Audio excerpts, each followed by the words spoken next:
In February 1988, 28-year-old Julie Ward quit her 15-hour-a-day publishing job in Bury St. Edmunds in England and embarked on a 6-month excursion to Africa.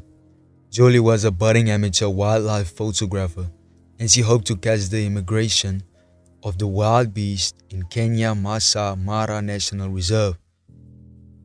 Julie, along with 26 others, traveled through Morocco, Algeria, Mali, Ghana, the Ivory Coast, and Burkina Faso before finally arriving in Kenya.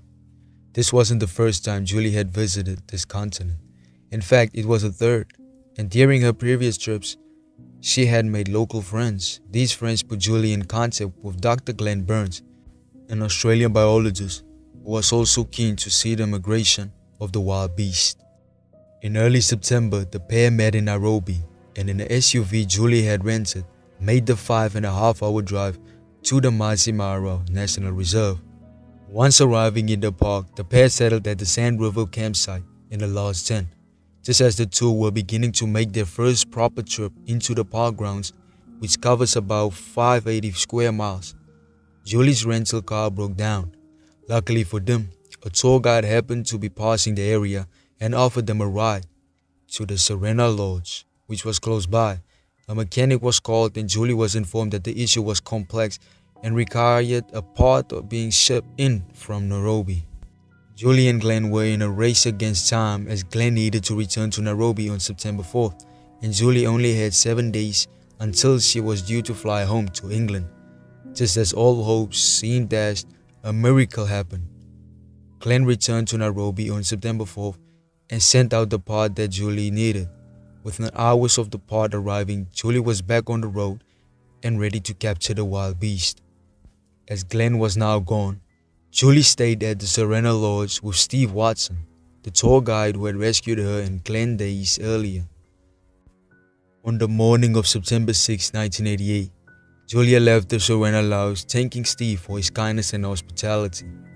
Julia explained to Steve that she planned to circle around to the Sand River campsite to collect her things and photograph equipment.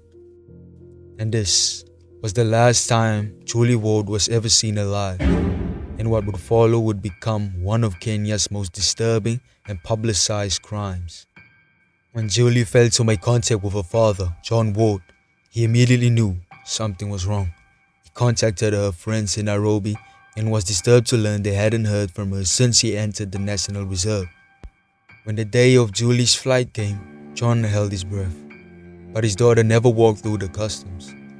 On September 12, 6 days after his daughter was last seen, John Ward arrived in Kenya. John immediately made his way to the Maasai Mara National Reserve and began looking for his daughter. John had enjoyed an successful career, and as a result, he was able to hire 5 planes and 1 helicopter to scout with the reserve. On September 13, the crew flying over the park and the crew on the ground found their first clue.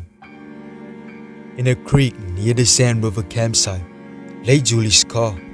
It was completely abandoned, and SOS has been written in the mud on the roof.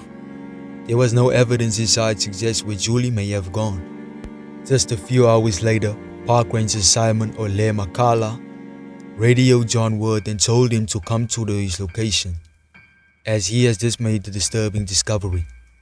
Around 6 miles from where Julie's car had been abandoned, Simon directed the team to a campfire that had recently been put out. Inside the campfire was a jawbone and a severed leg. John immediately knew the remains belonged to his daughter, as locks of her hair were found in the fire. The local police were called out, but from the beginning, they weren't interested. Clearly, Julie had been murdered and dismembered before being set alight. But the Kenyan police were not suspicious of the circumstances at all. Days later, Julie's skull was found nearby. A coroner in Nairobi was tasked with performing her autopsy, but the results of this autopsy would be changed.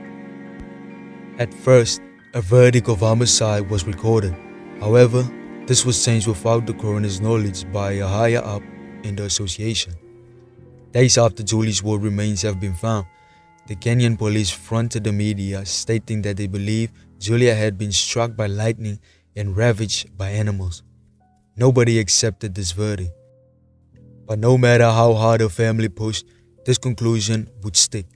Two independent examiners in the UK noted in their reports that Julie's head and leg had been hacked off with a sharp blade, and she had been murdered. In 1989, an official inquest was held into Julie's death, and over the course of several months, the presiding judge began to see fatal flaws in this case. The police were now stating that Julie had taken her own life before throwing herself into the fire. Thankfully, the judge refuted this version of events.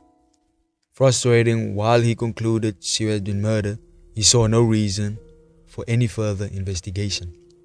It wasn't until 1992 that the first criminal proceedings were started in Julie's case. Park rangers Peter Capine and Jonah Maggiari took the stand in Nairobi and were cross-examined for several weeks. Despite the prosecution trying to push the agenda that the pair were involved, nobody in the courtroom believed it. There were no evidence linking the pair to the crime. In 1999, Simon Ole Makala, the park ranger who found Julie's car, was also put on trial. John Ward believed that until his death that Simon was involved in his daughter's murder. He had led them straight to her body just hours after the search had been commenced. Simon gave the defense he was able to find Julie's body so quickly because he saw vultures circling above the fire. Simon Ole Makala was also acquitted. The final suspect in Julie's case was Jonathan Moy, the son of a then President Daniel Moy. John Ward received several threats when pursuing his lead, as Daniel Moy was known to be practically a dangerous leader. In 2019, Jonathan Moy died, taking any secret he held with him to his grave. It wasn't until his father passed away a year later that more witnesses came forward claiming to have known his involvement in Julie's murder. John Ward accused MI6, the British government, and the Kenyan government of being involved in a cover-up, but no charges were brought against these agencies. Between 1988 and 2023, John Ward made over 100 trips to Kenya to fight for justice for Julie and spent over $2 million until his death.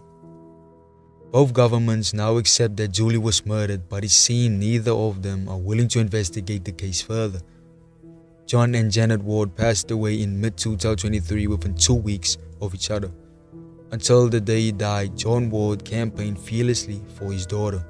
Julie's brothers Tim and Bob are now carrying the torch and hope to posthumously publish their father's second book.